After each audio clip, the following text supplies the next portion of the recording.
Kings Club Casino, Kings Club Professional Baccarat, once again here tonight to go through, tear it down, build it back up, and show you how to play full time professional Baccarat, or, as much preferred, the side hustle. Because the full time professional Baccarat, you can do it and you can make yourselves all that you want to make. But the problem with the full time professional is you're very visible, and unless you've just not been paying attention, the casinos don't like paying you any money. They don't like you winning at all. So when you're in there winning full time professionally every day, you got to come up with all kinds of other casinos to go play. You got to do all kinds of other things. The full time professional player really has it difficult. It's not like you might see on YouTube. And if you don't believe it, you go try it for a while. You'll see. Even if you're taking $500 or $600 a day out of a standard casino around the country, if you're doing it in the same casino, as some of ours in the kingdom have found out, you begin to get a little piece of heat. You begin to get questioned. You begin to get slow rolled. It would be different if you're in Vegas with 100 casinos. You can bounce from casino to casino, and there's so much money changing hands out there they don't care about you making $500 or $600. But out here at these Native American casinos or at the smaller venues, they do care. The money matters to them. They don't want to lose any of the money. And so that's why I say it's a side hustle work unless you're in Vegas. And probably that's where most of us that want to play full time professionally are going to end up because that's the only place you can do it. But even there, you're not going to be knocking down 2 and 3 million a night. Those are influencer things that they show just to try to get uh, more likes and more subscriptions and more views and make some money because you're not going to be doing that. I do believe that Dana White has taken a million or two out of a casino from time to time, and they don't mind that because he's more than a time to time lost a million or two. We're not talking about losing any. We're talking about winning all the time. If we had Dana White coming in here, he would be barred tomorrow because if he played this way, he's not ever going to lose. And that's what I would like for him to do. But he's got his thing he does, and he's also a gambler, so he's having fun with it. Paul O'Brien, good evening. Welcome, my friend, and Gil Rary, member of the Kingdom Forever, Robert Simpson, as well. Good evening, folks. So tonight we're going to do our pair of sextets, as I call them, the pair of six suggested selections, but we aren't going to play the crazy wild-eyed 1, 3, 7, 11, 17, 23, 31 unit bet. Tonight we're going to narrow the bet back down to a reasonable D'Alembert of up 5 and down 4, but we are going to use $50 units. So we're going for a $250 session win, which means the first bet is $250. So if we win the first bet, we leave. That's the way you play this thing as a side hustle professional. Hey, Frank Stubbin, how you been doing, buddy? Um, if you play it the way we were showing, one unit, then 3 units, then 7 units, resetting whenever you're in session profits, you win, you lose one, you lose three, you lose seven, you're down 11. So then if you win the fourth bet, which is 11 units, you're even. That's a choice. You can start back at one if you want, or you can drift back to seven. If you lose 1, 3, 7, 11, 17, and then win 23, well, you're not even. And so you have to choose whether you drop back to 17 or do you drop back to 11. But those are decisions that you can make if you're using that particular betting that we have shown and that we do feel strongly about. The downside to it is it escalates fast. The downside to it is the first win is only 1 unit. You'd almost rather lose the first and the second bet and win the third bet. The other thing about playing that way is that you only need a 30% win ratio to be profitable.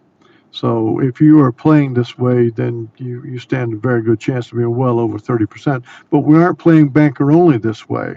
We're playing both banker and player because we have two sextets. One sextet, the first group belongs to the player, and the bets go player, banker, player, player, banker, banker. And the second set belongs to the banker just because it kicks off with banker, banker, player, banker, banker, player, player. As you're going through on any win,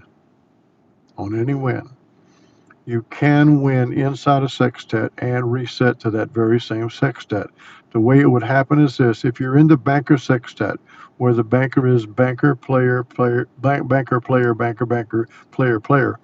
If you lost the banker bet and won the player bet, you're not going to reset to the player sextet. You're going to reset right back to the beginning of the banker sextet. Now, if you win with the banker bet, now you're going to reset to the player. You're just going to reset opposite. What that does is it keeps the chop in play, and the chop is the higher percentage. No, it's not 1,000,000 to 1. It's a percentage point or two higher than the streak, and so you want to keep the chop in play. And if the chop comes at you, you can keep making your money. And Trish Graves is in the house. Good evening. How are you, lovely? Our friend from up north. You know, we've got snow in Indiana. I was up in North Indiana, and I pulled over. I'm in Indianapolis now. I pulled over to do the show because I've been busy the last couple of nights and hadn't been able to get to you, and I'm very remiss in that. So I wanted to make sure I got a show out tonight. And also, I had some discussion with Crystal Lewis. She and I are going to do a Terre Haute trip one day next week. We're going to pick a day out next week. I'm going to meet her over there, and we're going to do some iBlock background and see how that thing works out. So tonight we're going to start with a $250 bet. We will start opposite what we're staring at.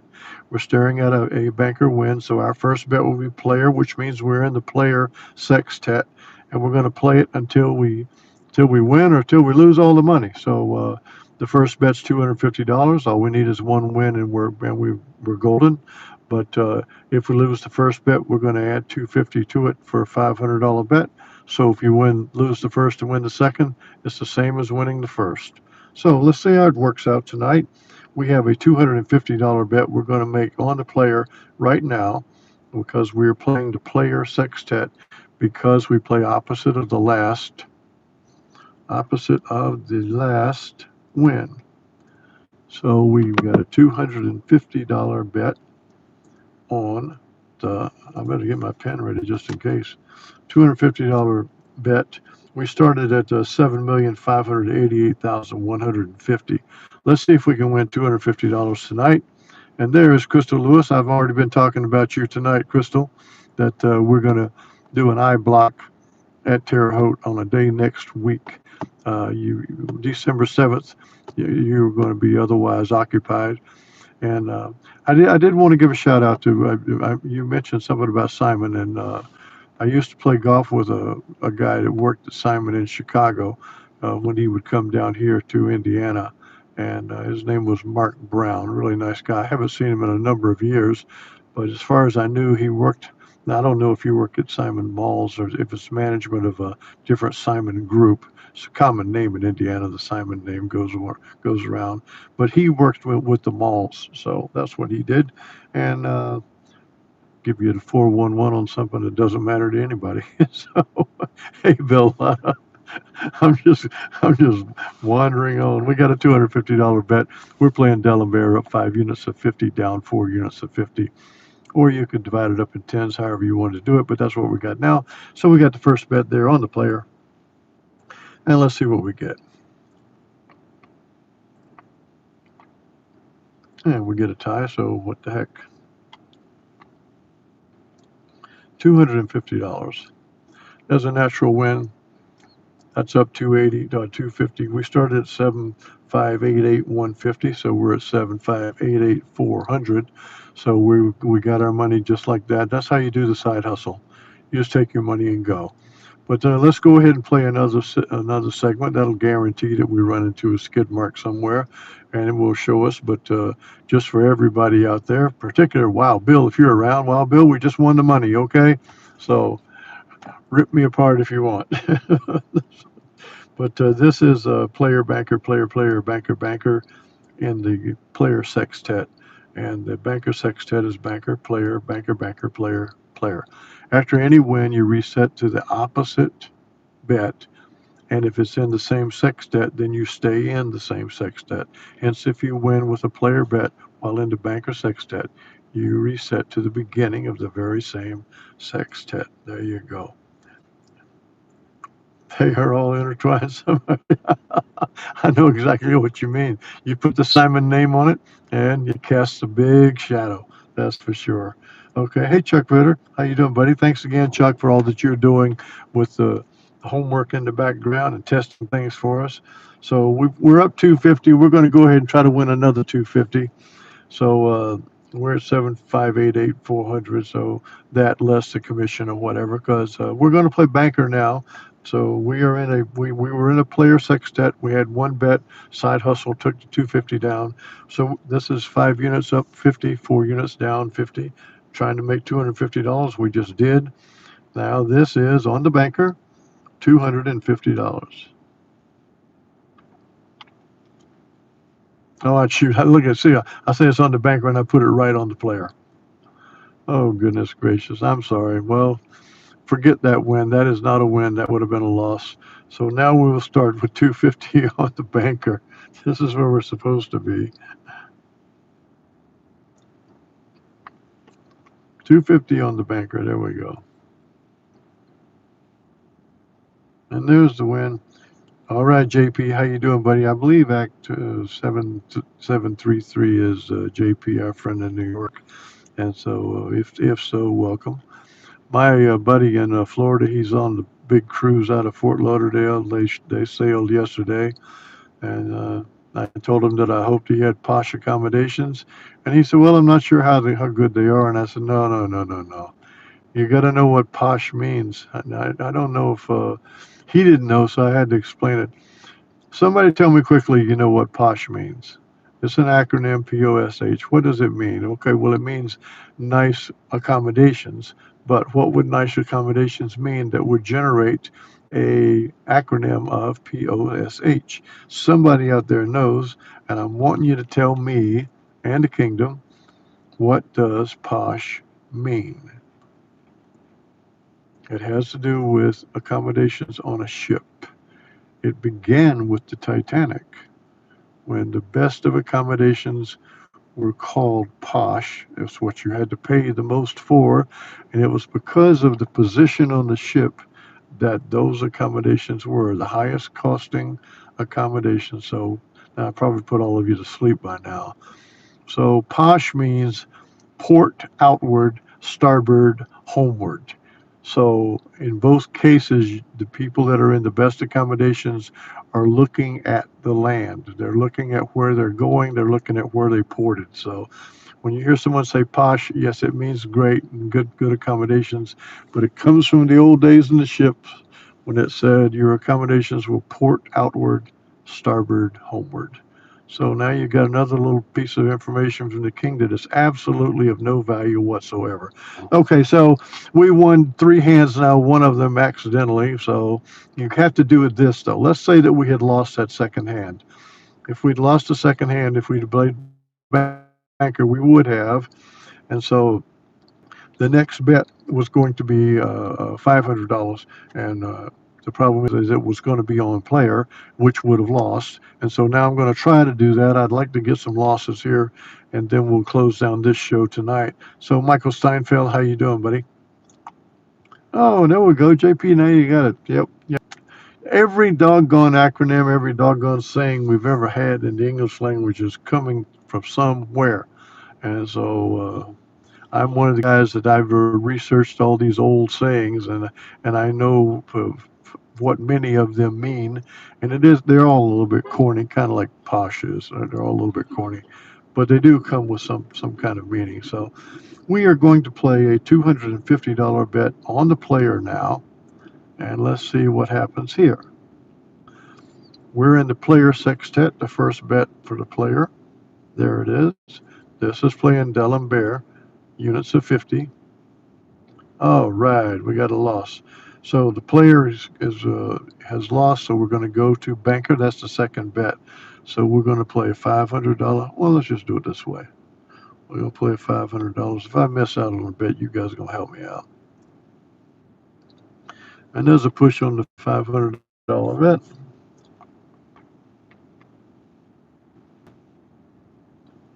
All right, so that's player banker. We're going to go to 750 on the player. This is D'Alembert, following the sextet. All right, so with that win, we got all the money back. So now we got to decide, do we reset to 250 or not? Because we're right back at, we're up over $700 counting the whole night. So let's start again with 250, and we will start it on a banker sextet. We won on the third bet there, the 250 to 500 to 750 to 750 wipes out the 500 and the 250. So we got a 250 bet here on the banker. Make sure I got it in the right place because we're trying to go against the chop, or with the chop rather. 250 on the banker. And with that loss, the banker bet switches to player for 500.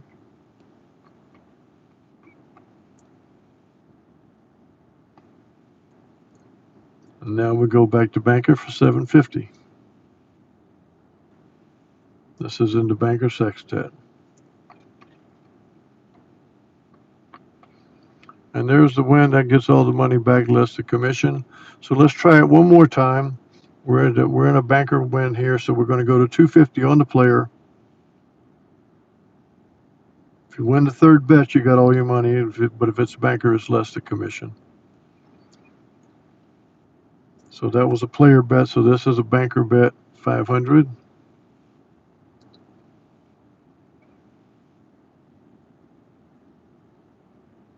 And a tie.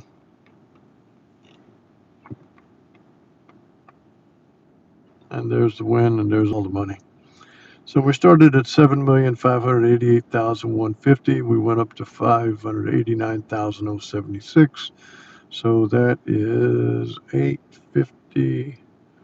$926 profit tonight. And we were just playing D'Alembert with the player sextet and the banker sextet.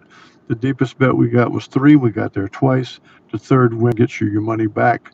The first win gets you your money and you leave. The second win gets you your money and you leave. If you lose the first 2, you got to win the third to break even, and then you restart.